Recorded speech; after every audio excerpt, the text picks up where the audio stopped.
So I've completed the drawing of Family on the Rocks in Argyll. I put in the textile, the sort of rug, except it's based on this piece of cloth textile that I bought in a shop many years ago on the Enmore Road in Sydney, which I'm very keen on, like a lot. So that's why I used that. Rather like the Mary Fedden idea, where she puts the teapot and the other things on the rug. So that's when I put the teapot back on it. So that's that.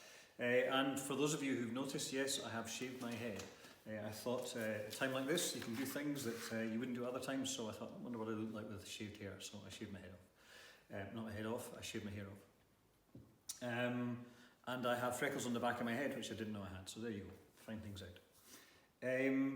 So I want to do a drawing like, so there's the project that I set out to do has three parts. This is the third part we're getting to now. The first part was this drawing here, which was the thing that is my grounding, my anchor, if you like, which is the family, my past, the place that I've been to for many years, and the the symbol, the motif to do with the teapot from the Ian Hamilton Finlay quote, teapots are the navels of happy households. So that's the kind of the past, the grounding, the anchor, if you like. The second drawing was the now, what it's like with the situation we're in with social distancing, with isolation, that sort of thing, which was the empty studio. That's how I chose to respond to that. And the third third drawing that I want to do to sort of round off the idea is, so that's past, present, future. And I was when I was looking at stuff for the teapot, ideas for the teapot image, I was looking at a few artists, Mary Fedden, obviously, Winifred Nicholson, and I came across this woman, Annie Rouse, who did this really nice painting, which I will hold up close to the camera like that. And it's a table. There is a teapot or a coffee pot in it there. That's what drew me to it initially.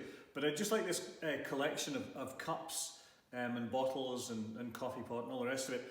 And it struck me as being a kind of, it's like a party scene. It's like this sort of thing you get when you go to a party and people leave their glasses and cups and things all over a table. And it sort of struck me like once the isolation is over, we can start meeting each other again. So that kind of becomes sort of a symbol, a manifestation of that idea. Okay, lots of people gathering together, leaving cups and stuff around. So I quite like that. Now, it struck me that idea. So I'm gonna draw something, lots of cups on it. Okay, but I was thinking about it and I thought, well, there are 4 people in my family, and really so we use 4 chairs, 4 table settings, that sort of thing for a meal, 4 cups when we have a cup of tea together. So I thought I'll just add one more 5, and that becomes the isolation broken, a person coming in. So I'm going to draw 5 cups and a jug in front of the teapot. Maybe include that in the drawing. And I thought of scattering them around like the Annie Rouse idea, but I think I might do something which is a bit closer to Giorgio Morandi, who's this Italian artist, mid-20th century artist, who did a lot of these sort of still lives of objects. He had about, I don't know, 100 objects that he kept in the cupboard, and he spent his entire career more or less drawing them. He did do landscapes, but a lot of still lives, just rearranging them. So I'm going to think about how he works, and I might do something with cross-hatching. This is cross-hatching that he does. Cross-hatching is when you cross lines over each other to build up value, lightness and darkness. He does it in a very mechanical way. Some people do it with you see a lot of sort of movement in the hand, if you like, sort of curved lines when they're doing the cross-hatching. His is very, very mechanical. I might do something with that, like that, with it. Takes a long time to do, but I might do a drawing. I think the first drawing we're going to do will probably be with charcoal. So I'll do that with charcoal. So that's the task today, to set up some sort of still life which has the feeling of, or as a sign of what people will bring when you meet people again. You know, what sign of what you'll do. For me, it's 5 cups, or I might take a collection of crockery or something. Things that you use. I use the textile that I like, that has meaning for me. So maybe use something which has that same meaning for you. What will you do when people come to visit again? So that's what you can draw. And you can do it your way. If you've got charcoal, you can use charcoal. Otherwise, use a pencil or whatever you've got to hand. And anyways, one other thing, I didn't think of it before, but I was walking through the house the other day and I looked at one of my old etchings on the wall. I don't have the house full of my work, but there's a few things on the wall. And it was these etchings I did a long time ago, which when I was doing stuff about teapots, funnily enough, teapots and boats, an etching, okay? That's sort of me. It's not a self-portrait, but sort of me.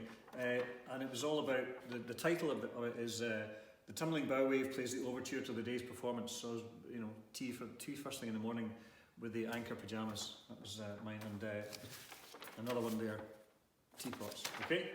And paper hats, sort of kind of sailing being the imaginary voyage you make. So that's that. So I'm going to do the drawings now. I'll stop this, set up and do the drawing in time lapse as I've done before, and maybe do a wee bit at the end, okay?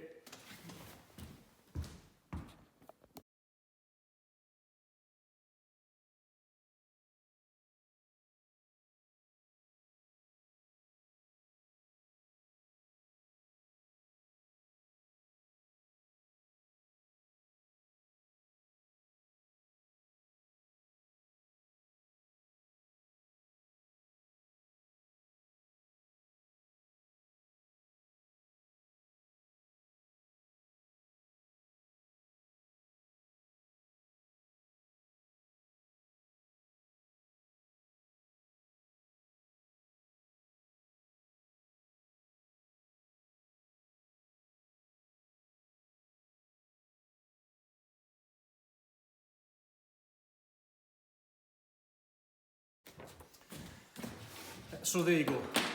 That's the task. Draw something that you'll use or that you look forward to doing with people when we come out of isolation. I did the 5 cups because there's 4 in the family, and 1 more will be the breaking of the isolation, person coming into the house. I took, inspired to the idea by this, the Annie Rouse painting. If you like that, Annie Rouse, just Google Annie Rouse and a bunch of images will pop up, and that'll be one of them. That's the task. Oh yes, I cheated.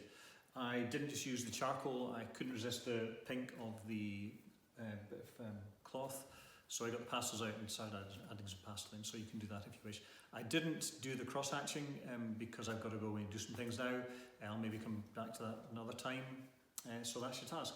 Draw something that you will use or makes you think of when you see your friends again.